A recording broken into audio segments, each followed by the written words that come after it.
Hey, how's it going, YouTube? Here is a new update for everybody. It is April 8th.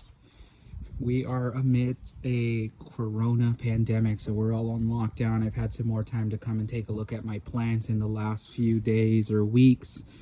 Noticed that I needed to increase my water. Unfortunately, I've lost some new leaves in the growth process, and also all of my figs that were growing in the last week are essentially gone. I mean, the plant still looks great. You can see it's growing, but the figs that were growing, unfortunately, are all gone. So this fig tree usually produces at least 100 plus figs per season, if not more.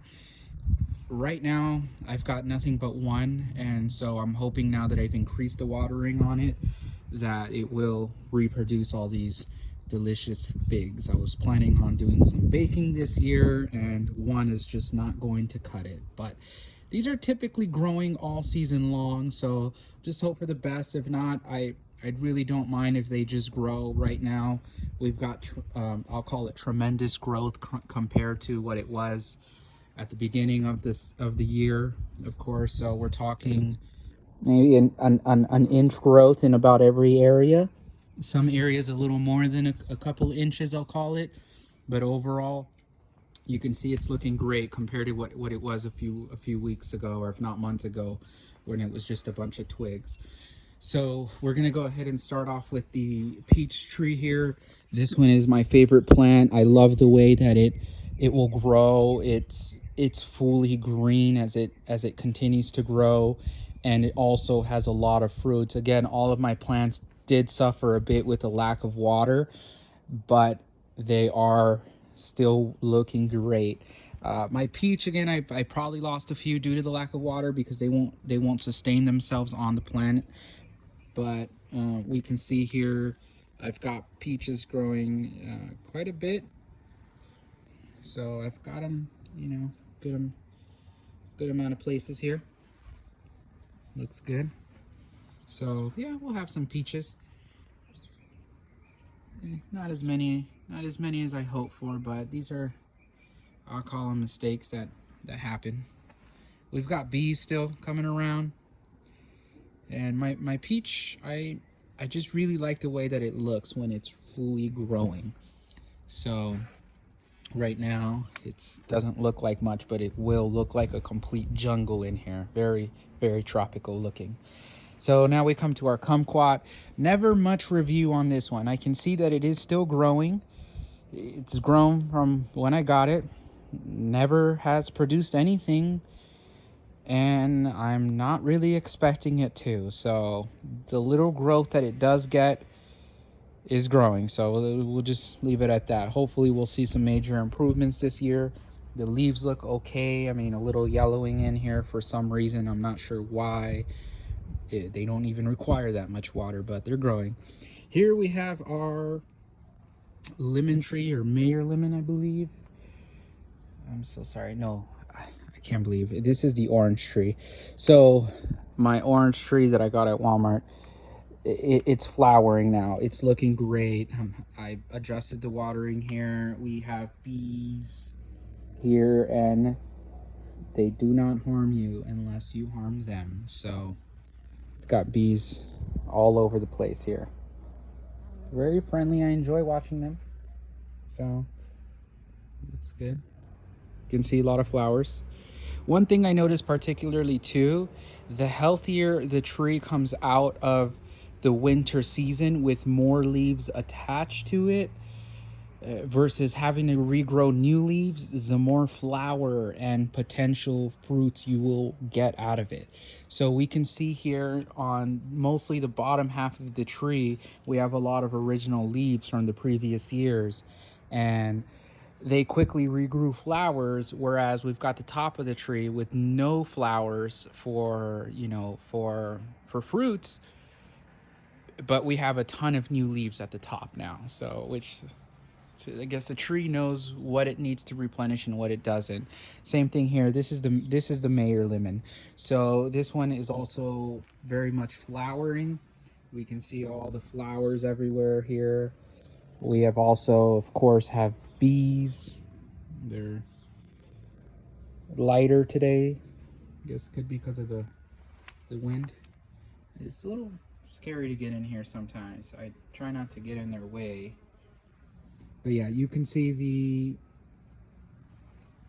Meyer Lemon is also growing. Lots of flowers. I think both of these trees will most likely produce fruits this year. Looks like quite a bit, so we'll see how they go. Again, I've increased my watering. I have it now every 2 days, 10 minutes.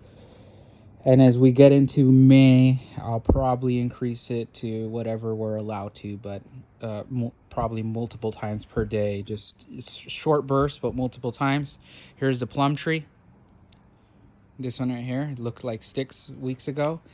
This one grew very little flowers this year, but they're still growing. You can see these are green.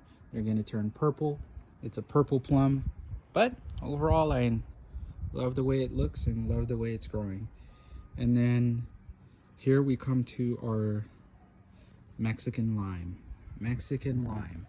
We've got flowers here from previous season, and strangely, I don't think the amount of flowers we have is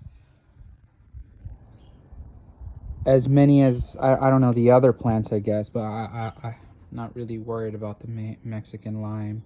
This is what I'm talking about, underwatering. So I noticed, you know, at the first couple weeks of March, they were doing great. I had my watering under, and as it started to grow, we've got lack of water. You can see here that the plant wasn't getting enough water, so I unfortunately lost a lot of new little leaves. I am thankful to say, oh, even the ones that were gonna flower, that's unfortunate. I am thankful to say you need to come and look at your plants all the time, because little things like this, 1 week or two, you know, one more week or two of not sufficient enough flowering definitely would have brought in a long-term downside to this. And I've experienced this over time. So, you know, people say you have to come out here and look at your plants and talk to them, where I think it's not really so much talking to them or doing things with them. You're just out here so much more that you realize when they're underwatered or overwatered, and you can make the adjustments necessary for them to survive. So in this case, I'm going to say a lack of watering definitely caused a small spurt of growth on this tree. Nonetheless, it is still looking great, and because it was only a week worth of damage, yes, I lost a week or two. However, very quickly replenishable. We have very long summer days, and these trees grow astonishingly amount during those long summer days. Also, I have my trees, for those wondering where they need to be located, it does make a difference on the watering. It makes a difference on the sun. There's so many things that help and don't help. Right here, I have it more against the house of the wall. And I did this because the sun on my house starts to set on the west. Well, the sun sets on the west and it rises on the east, so my plants get morning sun all the way up until about noon, 1 p.m., and then it turns into afternoon sun, which we all know it's over 100 in the summers. This is very hurtful during the summertime, but with a little bit of shade, it's going to help the roots stay cool. It's going to help the plant grow. And this plant right here, this the Meyer Lemon, it's growing higher, and this is a dwarf tree supposedly, so why it is 7-8 feet tall, I don't know, and I don't really care for it to be that tall, but I think it's because it's looking for that sun, because of, again, it's the afternoon sun and there's still sun out there, and you know plants love sun. So here's updates. Let me know if you have any questions, and good luck.